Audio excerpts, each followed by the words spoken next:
دیے جاؤ گے، پھر کسی جرم سے تم جوڑ دیے جاؤ گے۔ ہاتھوں سے ہاتھوں کی زنجیر بنا کر نکلو، ہاتھوں سے ہاتھوں کی زنجیر بنا کر نکلو، ورنہ پھر کسی دھاگے کی طرح توڑ دیے جاؤ۔ محترم حضرات، سامعین کرام، مہمانان اعزام، عزیز بچوں اور بچیوں، سامعین نواز، آج ہم یوم آزادی کے اس تاریخی اور بے مثالی جاندار اور شاندار پروگرام میں شرکت کر رہے ہیں۔ سامعین نواز، سب سے پہلے میں اپنے اساتذہ کرام کا شکریہ ادا کرنا چاہوں گا کہ جنہوں نے اس پروگرام کو کامیاب بنانے کے لیے بہت سے قیمتی جواہرات اکٹھے کیے ہیں۔ اس کے بعد میں تمام مہمانان اعزام کا بھی شکریہ ادا کروں گا کہ جنہوں نے اپنا قیمتی وقت نکال کر ہمارے اس پروگرام میں شرکت فرمائی ہے۔ سامعین نواز، ہمارا آج کا یہ پروگرام 15 اگست کے موقع سے منعقد ہوا ہے۔ سامعین نواز، میں اپنی باتوں کو زیادہ طول نہ دیتے ہوئے میں اپنی اصل مقصد کی طرف خود کر رہا ہوں۔ پیغمبر علیہ السلام کی سیرت کا سب سے اہم پیغام، آپ کی سیرت کا سب سے بڑا عنوان اگر کوئی ہے تو وہ تعلیم ہے۔ اللہ تبارک و تعالیٰ نے اس دنیا میں کم و بیش 18,000 قسم کی مخلوقات پیدا کی ہیں، اور ان 18,000 قسم کی مخلوقات میں سب سے اعلیٰ، سب سے افضل اور سب سے اشرف انسان کو بنایا۔ سامعین نواز، ہم سب یہ جانتے ہیں کہ اللہ تبارک و تعالیٰ نے انسانوں کے پیدا کیے جانے سے پہلے فرشتوں کو پیدا کر دیا تھا، اور ہم سب جانتے ہیں کہ فرشتے نور سے پیدا کی ہوئی مخلوق ہے۔ انسانوں کو پیدا کیے جانے سے پہلے اللہ تبارک و تعالیٰ نے جناتوں کو بھی پیدا کر دیا تھا، اور جنات کے اندر آگ کا مادہ زیادہ ہے۔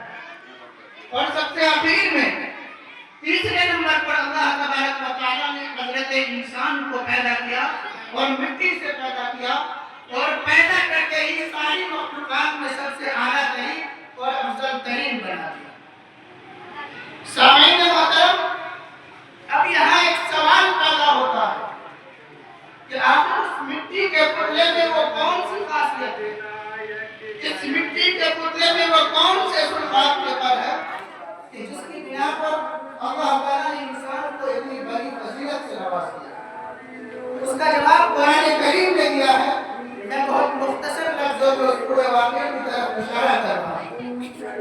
جب اللہ تبارک و تعالیٰ نے حضرت آدم علیہ السلام کو پیدا کرنے کا ارادہ فرمایا تو سب سے پہلے فرشتوں کے سامنے یہ بات رکھی کہ فرشتوں، میں دنیا میں ایک اور مخلوق پیدا کرنے جا رہا ہوں، انی جاعل فی الارض خلیفہ، میں ایک مخلوق پیدا کرنے جا رہا ہوں۔ فرشتوں کے سامنے جب یہ بات آئی تو فرشتوں کے ذہن میں یہ بات پیدا ہوئی، یہ سوال پیدا ہوا کہ ہم اللہ کی عبادت کرتے ہیں، ہم اللہ کی اطاعت اور فرما برداری کرتے ہیں، تو وہ دوسری مخلوق اس روئے زمین پر آئے گی تو وہ کیا کام کرے گی؟ یہ سوال تھا فرشتوں کا۔ تو اس سوال کے جواب میں اللہ تبارک و تعالیٰ نے ارشاد فرمایا کہ میرے فرشتوں، وہ مخلوق جب اس دنیا کے اندر آئے گی تو اچھے کام بھی کرے گی، برے کام بھی کرے گی، میرے احکام کی پابندی بھی کرے گی اور میرے احکام کی نافرمانی بھی کرے گی۔ یہ سارا تفصیلی جواب جب فرشتوں کے سامنے آیا تو فرشتے کہنے لگے أَتَجْعَلُ فِيهَا مَن يُفْسِدُ فِيهَا وَيَسْفِكُ الدِّمَاءَ، الہ العالمین، ایسی مخلوق کو دنیا میں پیدا کرنے کی ضرورت کیا ہے؟ تیری عبادت ہم کرتے ہیں، تیری اطاعت ہم کرتے ہیں، وہ مخلوق جب اس دنیا کے اندر آئے گی تو دنیا کے اندر خون خرابہ پیدا کرے گی، ایسی مخلوق کو پیدا کرنے کی ضرورت کیا ہے؟ اور رہی تیری عبادت کی بات تو وہ نبی اور تیری عبادت ہم بیان کرتے ہیں، تیری تصویر ہم بیان کرتے ہیں، کسی دوسری مخلوق کو پیدا کرنے کا مقصد یہ فرشتوں کا سوال تھا. فرشتوں کے سوال کے جواب میں اللہ تعالیٰ نے ارشاد فرمایا کہ انی اعلم ما لا تعلمون، کہ فرشتوں جو میں جانتا ہوں تو تم نہیں جانتے. چنانچہ اللہ تبارک و تعالیٰ نے حضرت آدم علیہ السلام کو پیدا فرما دیا، اور وہ ساری چیز جو دنیا میں پائے جاتے ہیں ان کا نام اور کام سکھلا دیا. اس علم کو عربی زبان میں علم الاسماء کہا جاتا ہے، اور ہماری اور آپ کی زبان میں اس کو سائنس کہا جاتا ہے. یعنی اللہ تبارک و تعالیٰ نے حضرت آدم علیہ السلام کو سائنس کا علم عطا کر دیا. اس کے بعد اللہ تبارک و تعالیٰ نے حضرت آدم علیہ السلام کو فرشتوں کے سامنے بلایا اور فرشتوں سے کہا کہ میرے فرشتوں یہ بتاؤ کا کیا نام ہے، اس کی کیا فائدے. فرشتوں کو اس کا علم نہیں تھا. تمام فرشتوں نے عاجزی کا اظہار کرتے ہوئے کہا آپ کی ذات بہت غلط ہے، آپ کی ذات آج ہے. اللہ تبارک و تعالیٰ نے فرشتوں کے سامنے وہ بیان اور کہا انی اعلم غیب السماوات والارض. فرشتوں میں پہلے کہہ چکا ہوں کہ تمہیں جانتا ہوں کہ تم نہیں جانتے. عبادت کرتے ہو یقیناً کرتے ہو، تم میری عبادت کرتے ہو یقیناً کرتے ہو، تم میری فرما برداری کرتے ہو یقیناً کرتے ہو. تمہاری عبادت بھی قبول ہے، تمہاری کتاب بھی قبول ہے، لیکن یاد رکھو مجھے اس دنیا پر میرا نائب اور خلیفہ بنانا ہے، اور نائب اور خلیفہ کوئی فرشتہ نہیں بلکہ انسان ہے.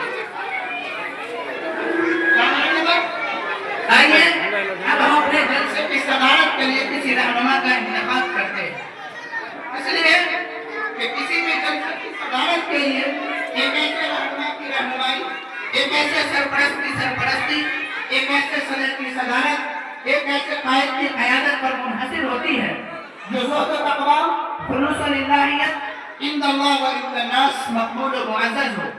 سامعین بس میری نظر انتخاب حضرت مولانا محمد قمر عالم صاحب رحمانی امام و خطیب جامع مسجد کی باکمال شخصیت پر رک جاتی ہے. مجھے امید ہی نہیں بلکہ پختہ یقین بھی ہے کہ اس حسن انتخاب لاجواب کی بھرپور تعریف کی جائے. میں بڑے ہی ادب و احترام کے ساتھ گزارش کروں گا حضرت مولانا محمد ریحان صاحب شاقلی سے کہ حضرت والا تشریف لائیں اور تعریف صدارت پیش کریں.